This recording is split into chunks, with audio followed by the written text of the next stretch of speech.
আগে চলো। মহারাজ ডাইনি, তাড়াতাড়ি মারুন ওকে। মহারানী, ডাইনি দেখলে আমার ভয় করে। আপনি দাঁড়ান, আমি দেখতেছি। দাঁড়া ডাইনির বাচ্চা, কোথায় যাচ্ছিস? পালিয়ে যাবি কোথায়? মহারাজ, মহারানীকে ডাইনি না মেরে ফেলে। আরে মরে যেতে দে, তাহলে শান্তিতে থাকতে পারবো। এ তো ওই ডাইনির থেকে অনেক বড় ডাইনি। মহারাজ, রাজকুমার নদীতে পড়ে গেছে, তাড়াতাড়ি চলুন, তাড়াতাড়ি চলো সবাই। আরে আমার ছেলে ডুবে যাচ্ছে, তাড়াতাড়ি বাঁচাও ওকে মন্ত্রী। মহারাজ, আমি সাঁতার পারি না। তাহলে টাকা নিস কি জন্য তুই? আমি বাঁচাচ্ছি রাজকুমারকে। মহারাজ, এই যে রাজকুমার। আমার ছেলে তো বেঁচে গেছে। মহারাজ এই দেখেন, মহারানীর লাশ আমি জঙ্গলে পাইছি।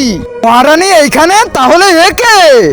তার আগে যারা চ্যানেলটিকে সাবস্ক্রাইব করে দিবে তার মা বাবা যেন অনেকদিন বেঁচে থাকে, আর যারা ভিডিওতে লাইক কমেন্ট করবে তাদের মনের আশা যেন পূরণ হয়। কমেন্টে বলে যাও আই লাভ ইউ মা বাবা।